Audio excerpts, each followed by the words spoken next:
ನಮಸ್ಕಾರ. ನಮ್ಮ ಪುರಾಣಗಳಲ್ಲಿ ಎಷ್ಟೋ ಮಹಾನ್ ಋಷಿಗಳ ಕಥೆಗಳಿವೆ ಅಲ್ವಾ? ಆದರೆ ಇವತ್ತು ನಾವು ಮಾತಾಡೋಕೆ ಹೊರಟಿರೋದು ಒಬ್ಬ ಅಸಾಮಾನ್ಯ ಋಷಿ ಬಗ್ಗೆ. ಅವರೇ ಕಶ್ಯಪ ಋಷಿ. ದೇವತೆಗಳು, ಅಸುರರು ಅಷ್ಟೇ ಯಾಕೆ, ಬಹುತೇಕ ಇಡೀ ಸೃಷ್ಟಿಗೆ ಇವರು ಮೂಲ ಪುರುಷ ಅಂತಾರೆ. ಅಬ್ಬಾ, ಕೇಳೋಕೆ ಎಷ್ಟು ರೋಚಕವಾಗಿದೆ ಅಲ್ವಾ? ಬನ್ನಿ ಇವರ ಕಥೆಯನ್ನೊಮ್ಮೆ ನೋಡೋಣ. ಮೊದಲಿಗೆ ಈ ಬಿರುದನ್ನೇ ನೋಡಿ, ಸಕಲ ಜೀವರಾಶಿಗಳ ಪಿತಾಮಹ. ಇದು ಕಶ್ಯಪ ಋಷಿಗಳಿಗೆ ಕೊಟ್ಟಿರೋ ಒಂದು ದೊಡ್ಡ ಗೌರವ. ಇದೇನೋ ಸಾಮಾನ್ಯ ಬಿರುದಲ್ಲ. ಇದರ ಹಿಂದೆ ಒಂದು ದೊಡ್ಡ ಕಥೆಯೇ ಇದೆ. ಯಾಕೆ ಮತ್ತು ಹೇಗೆ ಅವರಿಗೆ ಈ ಹೆಸರು ಬಂತು? ಬನ್ನಿ ಇದರ ಹಿಂದಿನ ರಹಸ್ಯವನ್ನು ತಿಳಿದುಕೊಳ್ಳೋಣ. ಸರಿ, ಆ ಮಹಾನ್ ಬಿರುದನ್ನ ಅರ್ಥ ಮಾಡಿಕೊಳ್ಳೋಕೆ ನಾವು ಮೊದಲು ಅವರ ಮೂಲ ಅಂದ್ರೆ ಅವರ ವಂಶ ಮತ್ತು ಕುಟುಂಬದ ಬಗ್ಗೆ ಸ್ವಲ್ಪ ತಿಳ್ಕೋಬೇಕು. ಅವರ ಹಿನ್ನೆಲೆ ಏನು? ಅವರ ವಂಶಾವಳಿ ಇದೆಯಲ್ಲ, ಅದು ನೇರವಾಗಿ ಸೃಷ್ಟಿಕರ್ತನಾದ ಬ್ರಹ್ಮನಿಗೆ ಹೋಗಿ ಸೇರುತ್ತೆ. ಕಶ್ಯಪರು ಬೇರೆ ಯಾರೂ ಅಲ್ಲ, ಬ್ರಹ್ಮನ ಮಾನಸಪುತ್ರರಾದ ಮರೀಚಿ ಮಹರ್ಷಿಗಳ ಮಗ. ಅಂದ್ರೆ ಹುಟ್ಟಿನಿಂದಲೇ ಅವರದೊಂದು ದೈವಿಕ ಪರಂಪರೆ. ನೋಡಿ, 13 ಕಶ್ಯಪ ಋಷಿಗಳು ಮದುವೆಯಾಗಿದ್ದು ದಕ್ಷ ಪ್ರಜಾಪತಿಯ 13 ಜನ ಹೆಣ್ಣು ಮಕ್ಕಳನ್ನ. ಇದೇನೋ ಸುಮ್ಮನೆ ಒಂದು ನಂಬರ್ ಅನ್ಕೋಬೇಡಿ. ಭೂಮಿ ಮೇಲೆ ನಾವಿವತ್ತು ನೋಡ್ತಿರೋ ಅದೆಷ್ಟೋ ಜೀವರಾಶಿಗಳ ಸೃಷ್ಟಿಯ ಮೂಲನೇ ಈ ಮದುವೆಗಳು ಅಂದ್ರೆ ತಪ್ಪಾಗಲ್ಲ. ಇಲ್ಲಿಂದಲೇ ಆ ಮಹಾನ್ ಕತೆ ಶುರುವಾಗೋದು. ಹೀಗೆ ನೋಡಿ, ಕಶ್ಯಪರ ಕಥೆಯಲ್ಲಿ ಬರೋ ಅತ್ಯಂತ ಕುತೂಹಲಕಾರಿ ಭಾಗಕ್ಕೆ ಬಂದಿದ್ದೀವಿ. ಅದೇನಂದ್ರೆ, ಅವರು ದೇವತೆಗಳಿಗೆ ಮಾತ್ರ ಅಲ್ಲ, ರಾಕ್ಷಸರಿಗೂ ಮೂಲ ಪುರುಷ. ಯಾವಾಗ್ಲೂ ಜಗಳ ಆಡೋ ದೇವದಾನವರಿಬ್ಬರು ಅಣ್ಣ ತಮ್ಮಂದಿರು ಅಂದ್ರೆ ನಂಬೋಕ್ಕಾಗತ್ತಾ? ನೋಡೋಣ ಬನ್ನಿ. ಇಲ್ನೋಡಿ, ಇದೊಂಥರ ಒಂದು ಫ್ಯಾಮಿಲಿ ಟ್ರೀ ಇದ್ದಾಗೆ. ಎಷ್ಟು ವಿಚಿತ್ರ ಅಲ್ವಾ? ಒಬ್ಬ ಹೆಂಡ್ತಿ ಅದಿತಿಗೆ ಹುಟ್ಟಿದ್ದು ದೇವತೆಗಳು, ಅವಳದೇ ತಂಗಿ ದಿತಿಗೆ ಹುಟ್ಟಿದ್ದು ದೈತ್ಯರು ಅಂದ್ರೆ ರಾಕ್ಷಸರು. ಇನ್ನು ವಿನತೆಗೆ ಗರುಡ ಅರುಣ ಹುಟ್ಟಿದ್ರೆ ಕದ್ರುಗೆ ನಾಗಸರ್ಪಗಳು ಹುಟ್ಟಿದ್ವು. ಯೋಚನೆ ಮಾಡಿ, ತಂದೆ ಒಬ್ನೇ, ಆದರೆ ಮಕ್ಕಳು ಒಬ್ಬರಿಗೊಬ್ರು ಬದ್ಧ ವೈರಿಗಳು. ಇದಕ್ಕಿಂತ ದೊಡ್ಡ ವೈರುಧ್ಯ ಅಲ್ಲಾದ್ರೂ ಇದೆಯಾ? ನೋಡಿ, ಇದೇ ಕಾರಣಕ್ಕೇನೆ ಕಶ್ಯಪರಿಗೆ ಪ್ರಜಾಪತಿ ಅನ್ನೋ ಬಿರುದು ಬಂದಿದ್ದು. ಪ್ರಜಾಪತಿ ಅಂದ್ರೆ ಸಕಲ ಜೀವಿಗಳ ಒಡೆಯ ಅಂತ.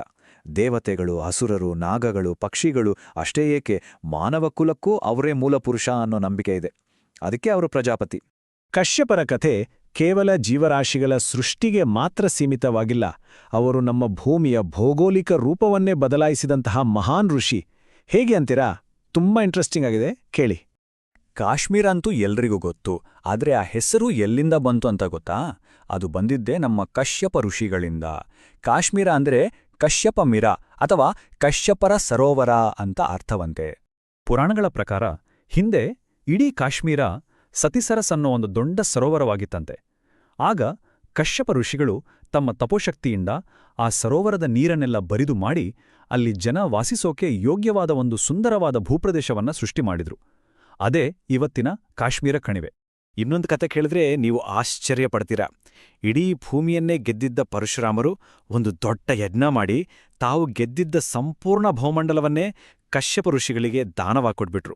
ಊಹಿಸ್ಕೊಳ್ಳಿ, ಇಡೀ ಪ್ರಪಂಚವೇ ಒಬ್ಬ ಋಷಿಯ ಕೈಗೆ ಬಂತು. ಆವಾಗ ಕಶ್ಯಪರು ಪರಶುರಾಮರಿಗೊಂದು ಮಾತು ಹೇಳ್ತಾರೆ, ದಾನ ಕೊಟ್ಟ ಭೂಮಿಯಲ್ಲಿ ದಾನ ಕೊಟ್ಟವರೇ ಇರಬಾರ್ದು ಅಂತ. ಹಾಗಾಗಿ ಪರಶುರಾಮರು ತಮ್ಮ ಕೊಡಲಿಯಿಂದ ಸಮುದ್ರವನ್ನೇ ಹಿಂದೆ ಸರಿಸಿ ತಮ್ಮಗೋಸ್ಕರ ಒಂದು ಹೊಸ ಭೂಪ್ರದೇಶವನ್ನ ಸೃಷ್ಟಿಸ್ಕೊಂಡ್ರು. ಅದೇ ಇವತ್ತಿನ ನಮ್ಮ ಕೊಂಕಣ ಮತ್ತು ಕೇರಳದ ಕರಾವಳಿ ಪ್ರದೇಶ ಅನ್ನೋದು ನಂಬಿಕೆ. ಇಷ್ಟೆಲ್ಲ ಆಯ್ತು. ಇನ್ನು ಕಶ್ಯಪ ಋಷಿಗಳ ಜೀವನದ ಅತೀ ದೊಡ್ಡ ಮತ್ತು ಅತ್ಯಂತ ಶ್ರೇಷ್ಠವಾದ ಘಟ್ಟಕ್ಕೆ ಬರೋಣ. ಅದೇನಂದ್ರೆ, ಅವರು ಸಾಕ್ಷಾತ್ ಭಗವಂತನಿಗೆ ತಂದೆಯಾದ ಕ್ಷಣ. ಇದೊಂದು ಕೇಳೋದಕ್ಕೆ ವಿಚಿತ್ರ ಅನಿಸ್ಬೋದು ಅಲ್ವಾ? ಒಬ್ಬ ಸಾಮಾನ್ಯ ಋಷಿ ದೇವರಿಗೆ ತಂದೆಯಾಗೋಕೆ ಹೇಗೆ ಸಾಧ್ಯ? ಈ ಪ್ರಶ್ನೆಗೆ ಉತ್ತರ ಮುಂದಿನ ಭಾಗದಲ್ಲಿದೆ. ಉತ್ತರ ಇಲ್ಲಿದೆ. ಬೇರೆ ಯಾರೂ ಅಲ್ಲ, ಸಾಕ್ಷಾತ್ ಶ್ರೀಮನ್ನಾರಾಯಣನೇ ತನ್ನ ದಶಾವತಾರಗಳಲ್ಲಿ ಒಂದಾದ ವಾಮನ ಅವತಾರದಲ್ಲಿ ಕಶ್ಯಪ ಋಷಿಗಳು ಮತ್ತು ಅವರ ಪತ್ನಿ ಅದಿತಿಯ ಮಗನಾಗಿ ಹುಟ್ಟಿದನು. ಹೀಗೆ ಕಶ್ಯಪರು ಭಗವಂತನ ತಂದೆಯಾಗುವ ಮಹಾ ಸೌಭಾಗ್ಯವನ್ನು ಪಡೆದರು. ಹಾಗಾದ್ರೆ ಒಮ್ಮೆ ನಾವು ನೋಡಿದ್ದನ್ನ ಸಂಕ್ಷಿಪ್ತವಾಗಿ ನೆನ್ಪು ಮಾಡ್ಕೊಳ್ಳೋಣ. ಕಶ್ಯಪರು ದೇವತೆಗಳು ಮತ್ತು ಅಸುರರ ತಂದೆ, ಕಾಶ್ಮೀರ ಭೂಮಿಯ ಸೃಷ್ಟಿಕರ್ತ, ಪರಶುರಾಮರಿಂದ ಇಡೀ ಭೂಮಿಯನ್ನೇ ದಾನವಾಗಿ ಪಡೆದವರು. ಅಷ್ಟೇ ಅಲ್ಲ, ವಿಷ್ಣುವಿನ ವಾಮನ ಅವತಾರಕ್ಕೆ ತಂದೆಯಾದವರು ಕೂಡ. ಎಂಥ ಅದ್ಭುತ ಜೀವನ ಅಲ್ವಾ? ಈ ಕಥೆಗಳೆಲ್ಲ ಬರೀ ಪುರಾಣ ಪುಸ್ತಕಗಳಲ್ಲಿಲ್ಲ. ಕಶ್ಯಪರ ಪರಂಪರೆ ಇವತ್ತಿಗೂ ಜೀವಂತವಾಗಿದೆ. ಎಷ್ಟೋ ಕುಟುಂಬಗಳು ತಮ್ಮನ್ನು ಕಶ್ಯಪ ಗೋತ್ರದವರೆಂದು ತುಂಬಾ ಹೆಮ್ಮೆಯಿಂದ ಹೇಳ್ಕೊಳ್ತಾರೆ. ಇದರ ಅರ್ಥ, ಪೌರಾಣಿಕವಾಗಿ ಕಶ್ಯಪರು ಇವತ್ತಿಗೂ ನಮ್ಮಲ್ಲಿ ಅನೇಕರ ನೇರ ಪೂರ್ವಜರು. ಹಾಗಾದ್ರೆ ಕೊನೆಗೆ ಒಂದು ಪ್ರಶ್ನೆ ನಮ್ಮೆಲ್ಲರನ್ನೂ ಕಾಡ್ತೆ. ಒಳ್ಳೇದು ಕೆಟ್ಟದ್ದು ಅಂದ್ರೆ ದೇವತೆಗಳು ಮತ್ತು ಅಸುರರು ಇಬ್ಬರೂ ಹುಟ್ಟಿದ್ದು ಒಬ್ನೇ ತಂದೆಯಿಂದ.